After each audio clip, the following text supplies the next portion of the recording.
भारतीय बॅलिस्टिक क्षेपणास्त्र डागल्यानं नूर खान एअरबेस उद्ध्वस्त. जनरल सय्यद असीम यांची माहिती. आपल्या हवाई दलाने आपल्या देशाचं रक्षण करण्यासाठी स्वदेशी तंत्रज्ञानाचा वापर केला. शहाबाज शरीफ यांची माहिती.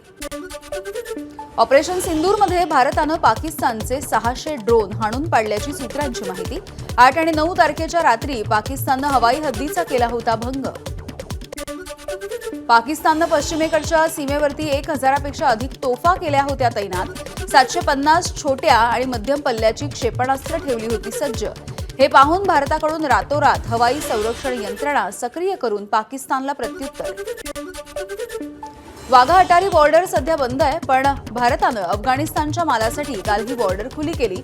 सुकामेवा घेऊन आलेले 160 ट्रक विशेष बाब म्हणून भारतामध्ये येऊ दिले. पाकिस्तानामधून येणारे खजूर आणि सुकामेवा यूएईच्या मार्गे भारतामध्ये येत असल्याचा संशय आहे. केंद्र सरकारकडून पाकिस्तानमधून तिसऱ्या देशाच्या माध्यमातून भारतामध्ये येणाऱ्या सर्व वस्तू आणि मालावरती बंदी घालायला सुरुवात. भारत लवकरच हाफिज सईद, मसूद अझहर, दाऊद इब्राहिम यासारख्या मोस्ट वॉन्टेड दहशतवाद्यांची यादी पाकिस्तानला सोपवणार आहे. दोन्ही देशांमध्ये संबंध सुधारावेत असं वाटत असेल, विश्वसनीयता सिद्ध करायची असेल, मग दहशतवादी द्या, भारताचं पाकिस्तानला आव्हान. खासदार शशी थरूर यांच्या नावावरती काँग्रेसकडून फुली. परदेशामध्ये जाणाऱ्या खासदारांच्या सर्वपक्षीय शिष्टमंडळामधून त्यांना वगळलं. सरकारनं जाहीर केलेल्या यादीमध्ये थरूर यांचं नाव होतं, मात्र काँग्रेसच्या यादीमध्ये त्यांचं नाव नाही. शशी थरूर यांच्याकडून मोदींची अनेक वेळेला स्तुती. ऑपरेशन सिंदूर हे नाव निवडल्याबद्दल त्यांनी केलं होतं कौतुक. त्यामुळे थरूर यांचं नाव शिष्टमंडळाच्या यादीमधून वगळल्याची चर्चा. पहलगामच्या हल्ल्यानंतर परिस्थिती पूर्ववत होण्यासाठी सुरुवात. मोठ्या संख्येने पर्यटक. गुलमर्गमध्ये एका दिवसामध्ये सुमारे 500 पर्यटकांचा गुलमर्ग गंडोलामधून प्रवास. दहशतवादी संबंधांवरून जम्मू काश्मीरमध्ये पोलीस, सीआरपीएफ आणि एसआयची संयुक्त कारवाई आणि छापेमारी. गंदरबल आणि गुजराबलमध्ये छापेमारी. दहशतवाद्यांचा स्लीपर सेल मॉड्यूल उघडकीस. शांतता प्रस्तावावरती चर्चा करण्याची वेळ आली आहे. जम्मू काश्मीरच्या माजी मुख्यमंत्री मेहबूबा मुफ्ती यांचा पाकिस्तानच्या सुरात सूर. मात्र शांततेने चर्चा करण्याची वेळ आता गेली आहे. भाजपचा मुफ्तींवरती हल्लाबोल. डोनाल्ड ट्रम्प हे भारतावरती का पिसाटले आहेत जरा कळू द्या. अमेरिकेशी भारताचे संबंध नेमके काय आहेत याचा खुलासा निदान परराष्ट्र मंत्री एस जयशंकर यांनी तरी करावा. सामनामधून भाजपवरती हल्लाबोल. कोल्हापूरमध्ये भारतीय सैनिकांच्या सन्मानार्थ दसरा चौकामधून भव्य तिरंगा रॅली. खासदार धनंजय महाडिक आणि आमदार अमल महाडिक हे रॅलीत सहभागी. नागपूरमध्ये उद्या माजी सैनिकांकडून तिरंगा रॅलीचं आयोजन. मुख्यमंत्री देवेंद्र फडणवीस हे सहभागी होणार. शहीद चौक ते बडगस चौकाच्या दरम्यान ही रॅली काढली जाईल. इतर काही महत्त्वाच्या बातम्या आपण बघूयात. संजय राऊत यांच्या बहुचर्चित नरकातला स्वर्ग या पुस्तकाचं आज प्रकाशन. रवींद्र नाट्य मंदिरामध्ये प्रकाशनाचा सोहळा. उद्धव ठाकरे, शरद पवार, जावेद अख्तर उपस्थित राहणार. पुस्तकामध्ये संजय राऊत यांच्याकडून अनेक दावे. आपल्याला ईडीकडून अटक होण्याच्या आधी मित्रपरिवाराला त्रास दिला जात होता, राऊतांचा आरोप. थेट गृहमंत्री शहांना फोन लावून आपल्याला अटक करा असं सांगितलं, पण निकटवर्तीयांना, कुटुंबांना त्रास का देता असा सवाल विचारल्याची राऊतांची माहिती. ईडी चौकशीच्या दरम्यान ईडी अधिकाऱ्यांवरती होता वरून दबाव. संजय राऊतांचा पुस्तकामधून दावा. वर बोलून घ्या म्हणजे आमच्यावरचा सुद्धा दबाव कमी होईल, अधिकाऱ्यांनी चौकशीच्या दरम्यान दिला सल्ला. महाविकास आघाडीच्या काळामध्ये केवळ मुस्लिम असल्यामुळे मुश्रीफांचं गृहमंत्रीपद हुकलं. खासदार संजय राऊत यांचा नरकातला स्वर्ग या पुस्तकातला दावा. आपल्या अटकेच्या आदल्या दिवशी एकनाथ शिंदेंनी फोन केला. शहांशी बोलू का असंही विचारलं. संजय राऊत यांचा दावा. तर आपण समर्थ असल्याचं शिंदेंना उत्तर. राऊतांचं वक्तव्य. बाल साहित्याचा फडणवीसांनी अपमान केला. संजय राऊत यांचं फडणवीसांना प्रत्युत्तर. फडणवीसांनी पुस्तकातलं सत्य स्वीकारावं, राऊतांचं आवाहन. अमित शहा दिल्लीमध्ये आल्यावरच भाजप शिवसेनेमध्ये दरी पडायला सुरुवात झाली. संजय राऊतांचा दावा. शिवसेना हा आपला जुना मित्र आहे असं म्हणत जेटलींनी शहांना समजावण्याचा प्रयत्न केला होता, राऊतांचा दावा. संजय राऊत पाकिस्तानसारखे गुन्हे करतात आणि व्हिक्टीम कार्ड खेळतात. मनसेचे मुंबई अध्यक्ष संदीप देशपांडे यांची टीका. राऊत स्वातंत्र्य सैनिक म्हणून नव्हे तर घोटाळ्याच्या आरोपाखाली तुरुंगात गेले असाही टोला.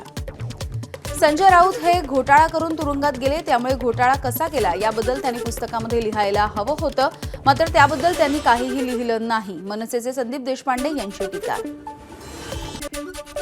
पुणे महानगरपालिका निवडणुकीमध्ये अजित पवारांना सोबत घेतल्यास फटका बसेल असं भाजपला वाटतंय, त्यामुळे पुण्यामध्ये महायुतीला ब्रेक लागण्याची शक्यता.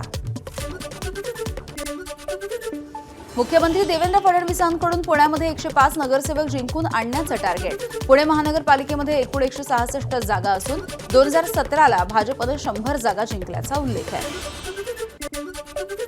स्थानिक स्वराज्य संस्थांच्या निवडणुका 2 टप्प्यात होण्याची शक्यता. पहिल्या टप्प्यामध्ये जिल्हा परिषदा आणि पंचायत समित्या, तर दुसऱ्या टप्प्यामध्ये महानगरपालिका निवडणुका होण्याचा अंदाज. एक देश एक निवडणूक विधेयकाच्या समितीचे सदस्य महाराष्ट्र दौऱ्यावर. 3 दिवसीय महाराष्ट्र दौऱ्यामध्ये आज विविध विभागामधल्या अधिकाऱ्यांच्या भेटी घेणार. सोमवारी राज्यामधल्या प्रमुख पक्षांच्या नेत्यांसोबत चर्चा. राष्ट्रवादी शरद पवार पक्षामध्ये बैठकांचं सत्र. 27 मे रोजी सर्व आजी माजी आमदार खासदारांची बैठक. जयंत पाटील यांच्या उपस्थितीमध्ये ही बैठक पार पडेल.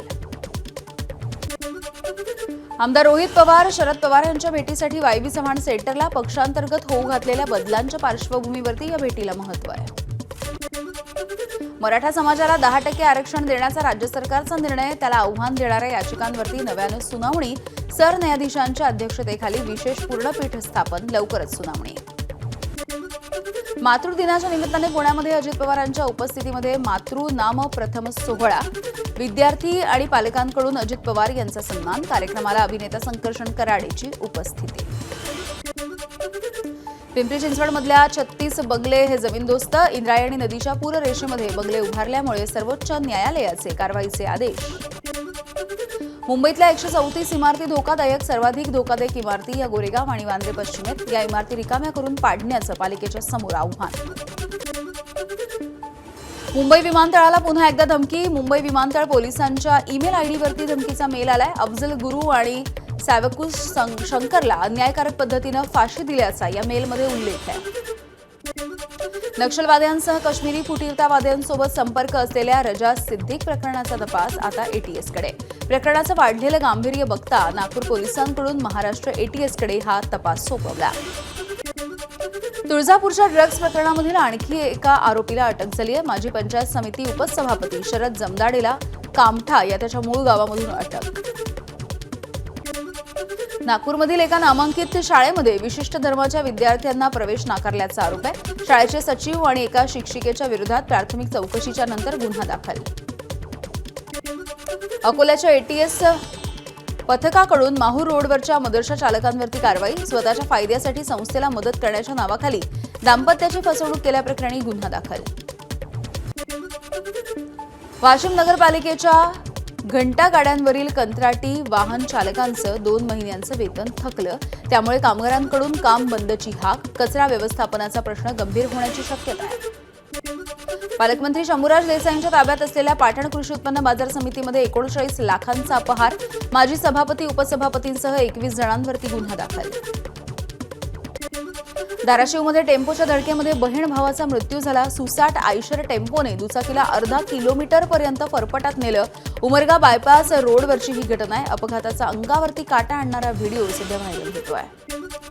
मुंबईच्या अटल सेतूवरती BMW कारचा अपघात झालाय. कारवरचं नियंत्रण सुटल्यामुळे ही कार डंपरला धडकलेली आहे. पुनीत सिंग माजरा 180 किलोमीटर प्रति तास वेगानं ही गाडी चालवत होता. जलतज्ञ राजेंद्र सिंह राणांकडून उजनी धरण परिसराची पाहणी. पिंपरी चिंचवडमधील उद्योगांचे 20 TMC विषारी पाणी उजनीमध्ये सोडल्यानं उजनी धरणाचं संपूर्ण पाणी विषारी झाल्याचा राणांचा खळबळजनक दावा. भिवंडीमधील मुंबई नाशिक महामार्गावरील पेट्रोल पंपाजवळ मिनी बसला आग लागली. या आगीमध्ये संपूर्ण बस जळून खाक झाली आहे. वाशिममधल्या शिरपूर जैन बस स्थानक परिसरामध्ये घराला आग लागली. या घरामध्ये कोणीही राहत नसल्यामुळे सुदैवाने जीवितहानी टळली आहे. आसपासच्या दुकानांचं मोठं नुकसान झालंय. जायकवाडीच्या उजव्या कालव्याची अखेर दुरुस्ती. शेतकऱ्यांना सिंचनासाठी पाणी सुद्धा सोडलं. त्यामुळे बीडच्या गेवराई आणि माजलगाव तालुक्यातल्या शेतकऱ्यांना दिलासा. एबीपी माझा, उघडा डोळे बघा नीट.